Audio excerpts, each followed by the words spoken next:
Hey everybody, this is the first podcast of Ryun Copeland. That's RYUN COPELAND if you're searching online. Being the first podcast, this might get a little rocky, but I just wanted to get this out there because it is things I have found tremendously helpful in my life, and I wanted to bring it to you all.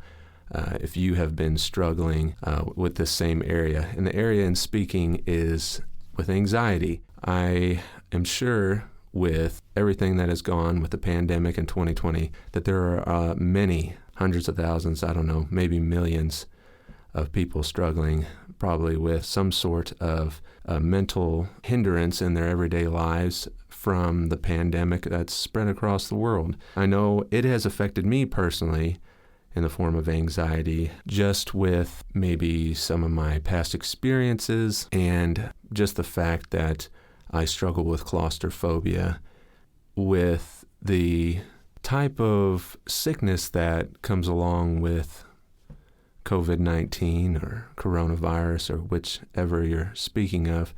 The thoughts of not being able to breathe or struggling to breathe, whether it is actually being sick or just the fear of becoming sick or any type of fear that could be at all related, how loosely or how greatly close to COVID-19. I want to let you know that I have found incredible success in combating these mental hindrances, these struggles anyway, mentally.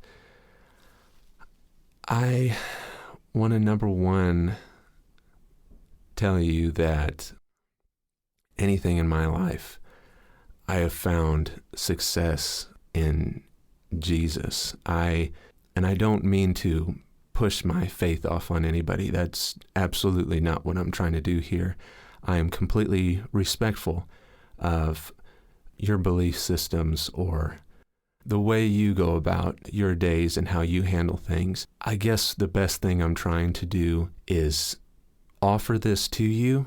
There's other practical things I'm going to go over later in this podcast. I am sure that something you will get out of this will significantly help your life today or whenever you choose to apply it. Okay, so just going to get right down to it. I have a past of smoking marijuana and a few other drugs that I have had bad experiences with. My last time, which would be the very last time that I would ever smoke, I had an incredible traumatic experience. It was about 4 hours before I passed out, and the whole time there were so many things going on. I was hearing voices. They were speaking louder than my brain could really comprehend and faster than I could fight back mentally. I felt like I was overcome by not even being able to defend myself at all. Just a relentless wave, an onslaught of psychological beating, I guess you could say. All the while, I was having struggles with breathing, a fear of suffocating and falling into a dark hole and that I would never climb out of. You know, I had one of those highs where I thought I was never going to come out of. I'd heard stories that had happened, and with a dealer, I mean, can you really trust that you're ever going to be truly safe? No, I mean, and I do not support, personally, just me personally, I do not support even medical grade marijuana just because I'd prefer to live my life as naturally as possible without taking anything, any type of, whether it be self-medication or any type of medications from a doctor. I love to learn and exercise rather than I would a medication.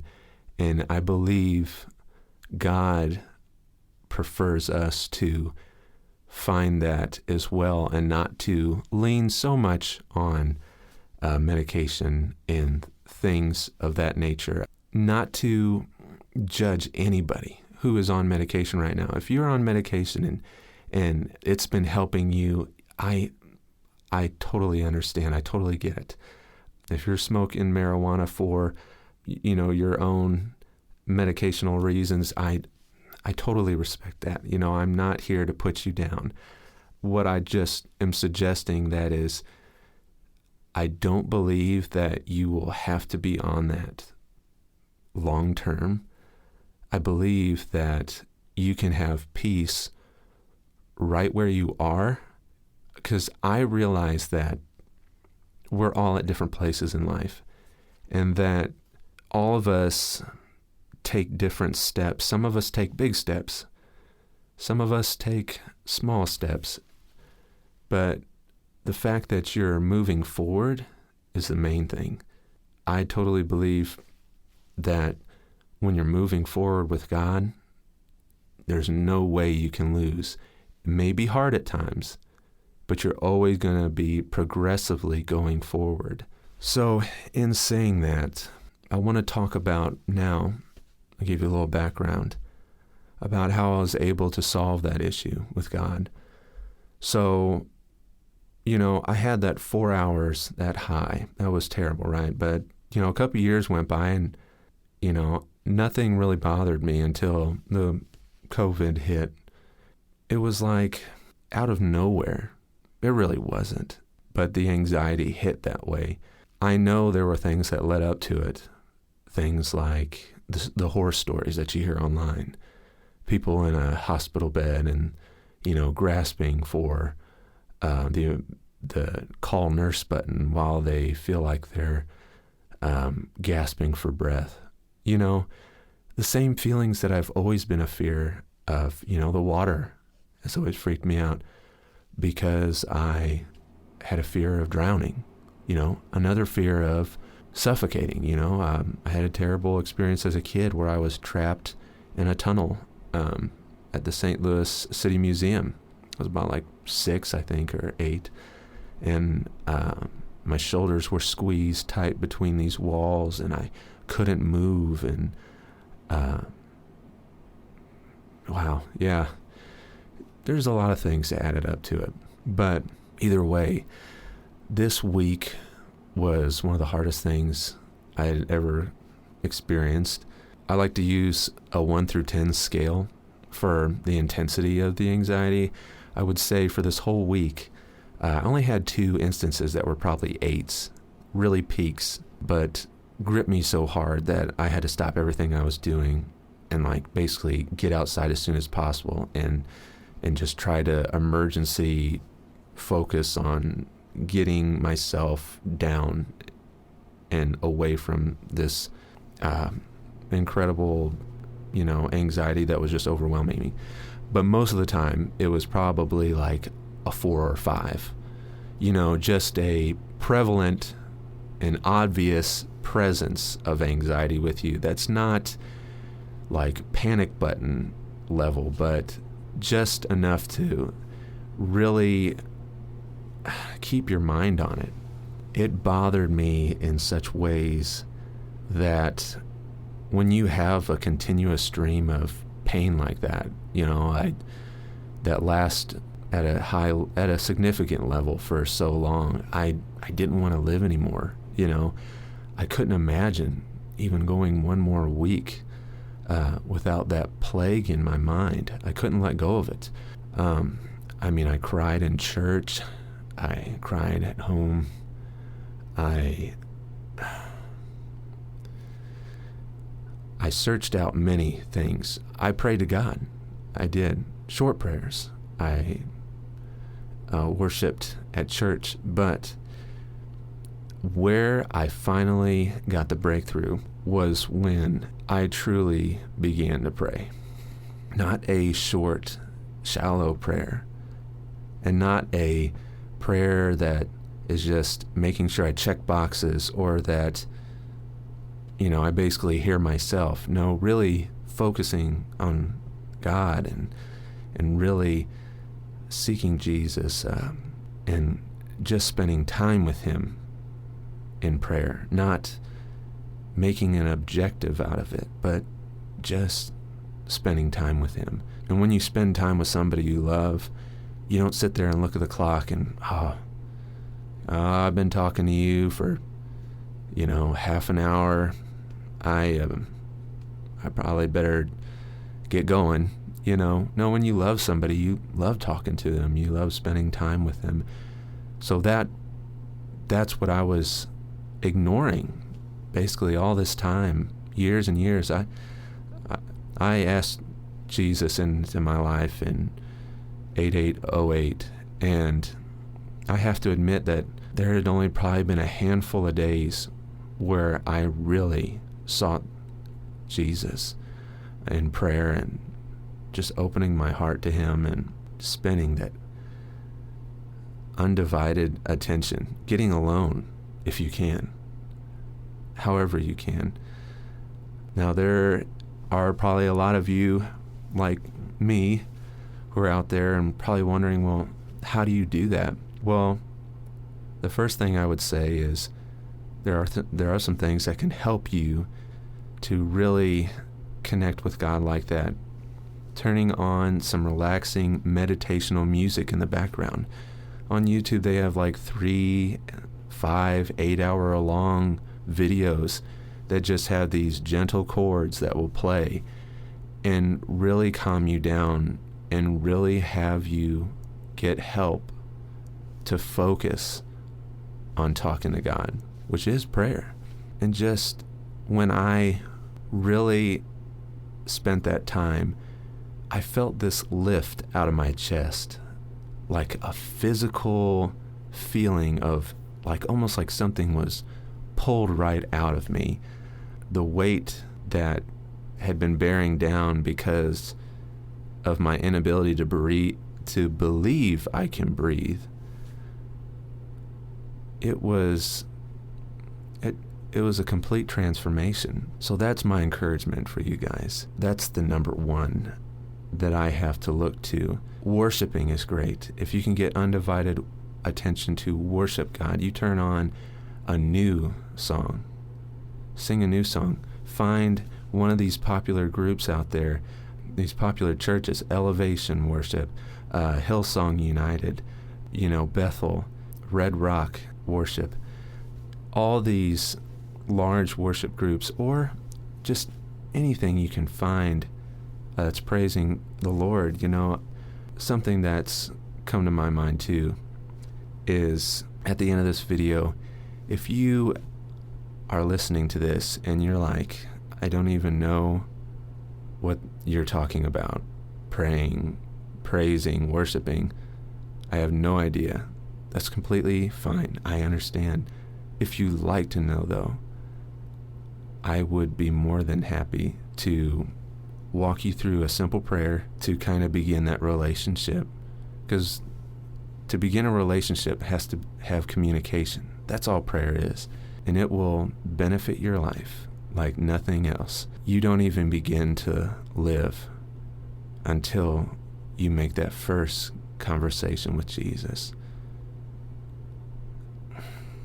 Life has a meaning outside of God, has some sort of life outside of Jesus, but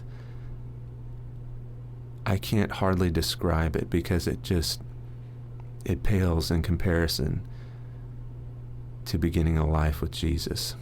Yeah, stick with me to the end of the video, and I would be more than happy to walk you through that. And this is also, I just want to say again, this is not to trample on other religions. If you are Muslim and you are listening right now, I mean no disrespect. Buddhist, Hinduism, if that's your religion, I mean no disrespect whatsoever. If this connects with you and you'd like to have a relationship with Jesus, despite what religion you're in, I'm more than happy as well to help you with that. But I, by no means, am trying to, hurt you or offend you by any means. I really care about each and every person that listens to this podcast, and my goal is only to help you.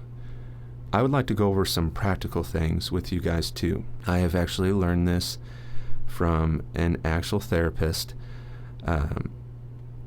They are breathing techniques that help with anxiety, and I've recently just learned them, and they are a lot of help too. I know God did the major breakthrough, but he uses people to help you along the way too. And this therapist, he had shown me these breathing techniques, and though my anxiety had been taken away, I was still worried. I wanted to know more about how I could have more tools, basically, to help myself in going about daily life after all this, the aftermath, if you will. So let's just get right into these breathing techniques. I don't know the specific names of them, but just hear me out. The first technique I like to call is a 4-4-4-4. So you breathe in for 4 seconds, you hold it for 4 seconds, and you breathe out for 4 seconds. You hold it for 4 seconds, and you repeat that process. And it's you do it calmly if you can. If you're in the middle of an attack, I understand. But counting, for me, it brings a certain level of control, which is what I need in the midst of, if I feel like my anxiety's raising. Again, I don't struggle with it anymore, but the minor, regular levels of anxiety and situational things that may raise your stress levels, I think these are great, because you can't go through life without stuff catching you off guard. I mean, if we knew everything that was coming our way, we could say, oh, we absolutely will live completely stress-free, but we don't see ahead. We don't know what's right around the corner. So that's okay, though, because these exercises like this can really help that. The second technique is similar to the first. It's a gentle inhale, like just a regular gentle inhale. And then the exhale is as far out as you can push out your exhale. If it's too much stress, don't go so far out with your exhale. But then at the end of your exhale, again, hold at very least 4 to 5 seconds, but you can hold up to 10 seconds if that is comfortable for you. And then you breathe in that small breath again, and there's the repeating of the process. I found that both have helped me. A third thing you can do is a muscular exercise. You start with each body part, and you're going to do a extension or flex of that body part, and you're going to hold that flex for around 5 to 10 seconds, however you're comfortable with. Then you're going to let go, breathe normally, and then follow up to the next muscle. So you would start in your feet, flex your feet for 5 to 10 seconds, let go, release, breathe normally, then go to your legs, same process, thighs, abs, back and chest, arms, and even your face. Clench your face. By the time you're done with it, you feel so relaxed. Your whole body's relaxed. It's an incredible exercise if you have the time. The 4-4-4-4 exercise is, I think, great for an emergency when you're in public. I think the muscular exercise is great for when you have a little extra time, if you're on a break or if you're at home. I think it at least takes about 5 minutes. And the fourth technique that I'll give you guys is I guess it's called like a 5-4-3-2-1. So it's 5 things you can see right now, 4 things you can hear, 3 things you can touch, 2 things you can smell, and 1 thing that you can taste. So it's a sensory, detailed exercise. And so you just pick those 5 things out wherever you are, focusing on them, keeping a calming breath if you can. 4 things that you can hear, and you may have to focus a little more to find 4 things.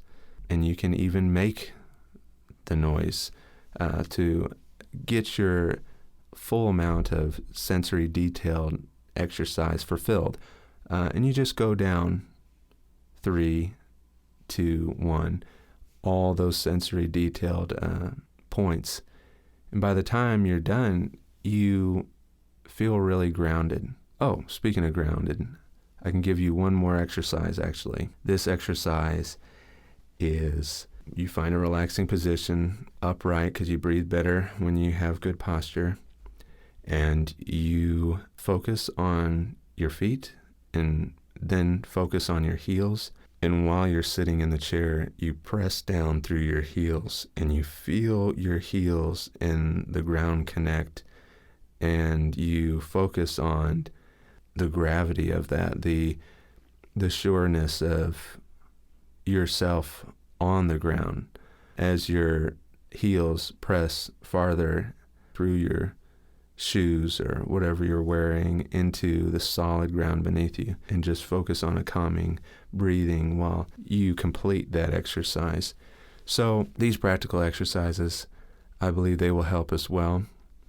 I think I'll just wrap this up. The biggest thing that I just wanted to get out of this is you all getting some type of help that I've received so that you guys can live a healthier life. The primary thing I believe, again, is that relationship with Jesus. And if you're listening right now and you don't have that relationship with Jesus, would you please begin this prayer with me? Lord Jesus, I know that there are so many people out there struggling, and this particular listener who may feel lost or may feel overwhelmed.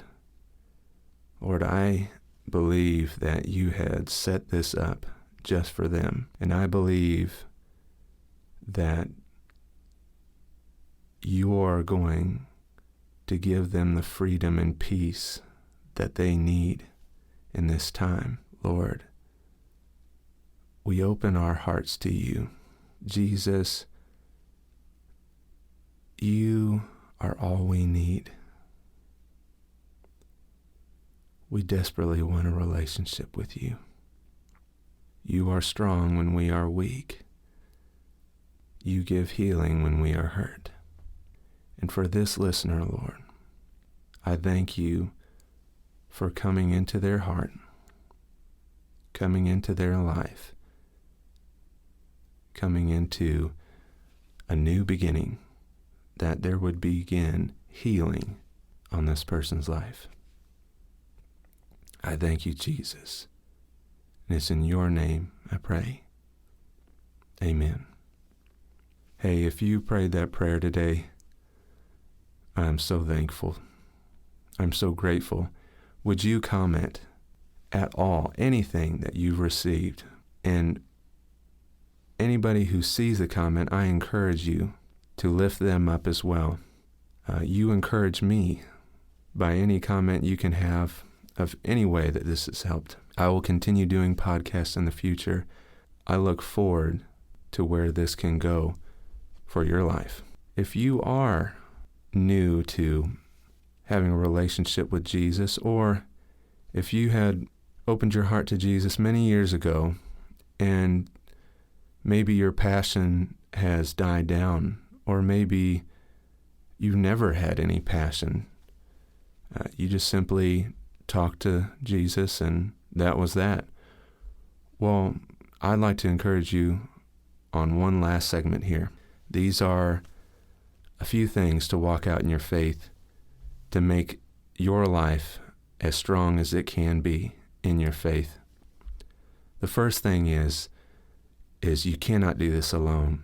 God made everybody in the earth to complement each other. Everybody has gifts, and we all don't have the same ones. So one of my biggest encouragements is find a church. I know churches can be judgmental, and I know people in church can be not so nice at times, but that's basically the human condition. When you get a group of people in a building, they're sure to have problems because we all come from a different perspective of how we view things, and that goes for church as well.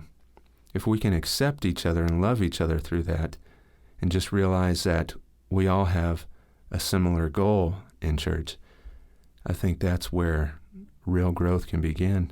Find a church with a loving pastor, a pastor whose heart is just so full to love you, if you have a family, to love your family.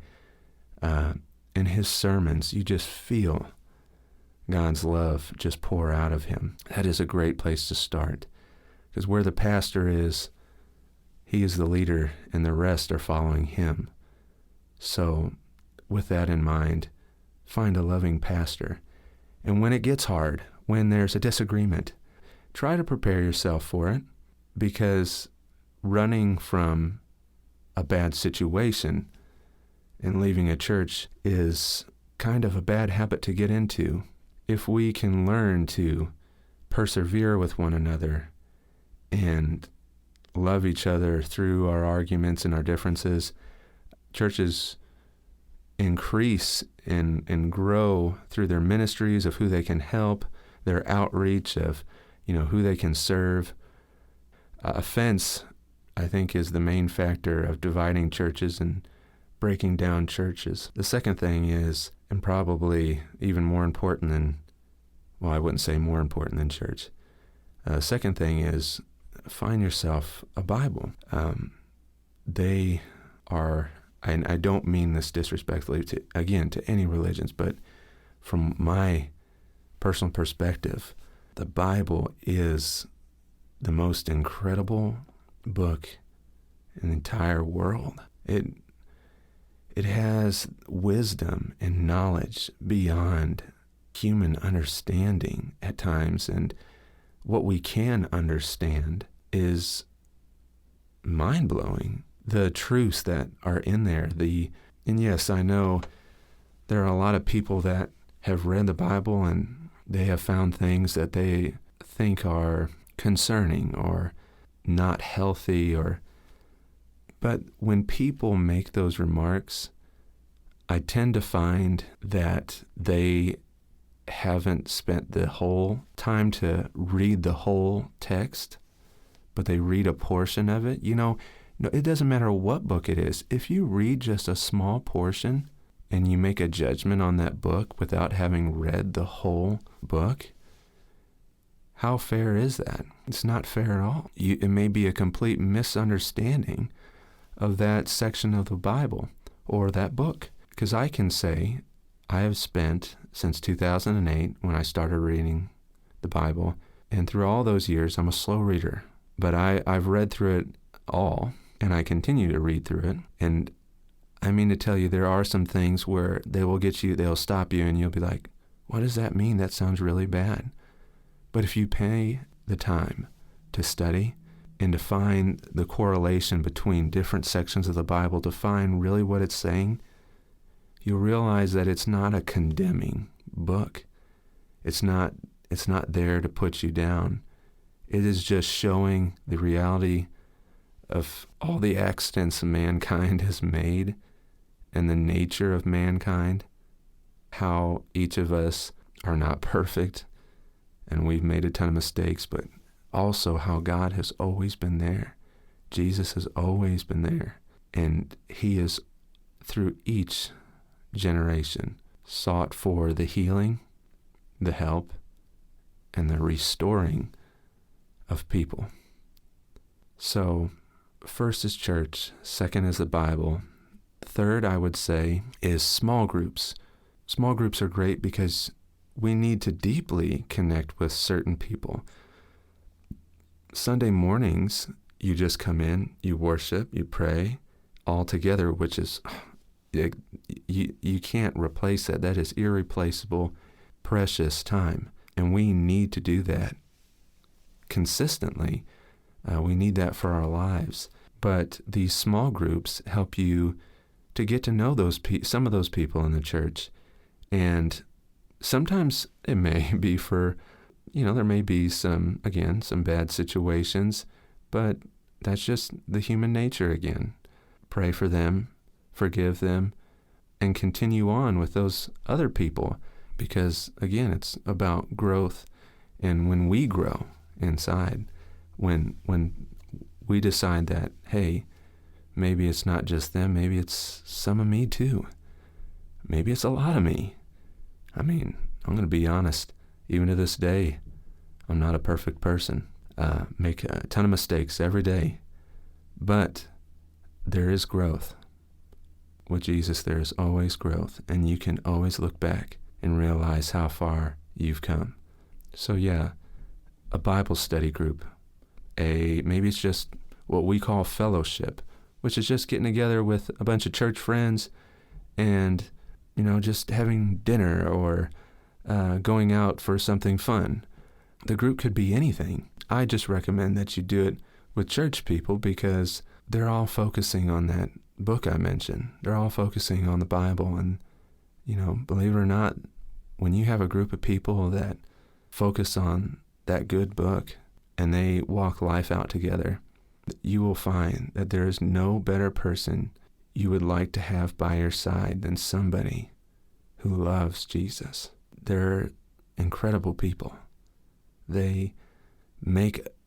Some make what seem unforgivable mistakes, but if that person continues to walk with the Lord, you'll find that they are improving.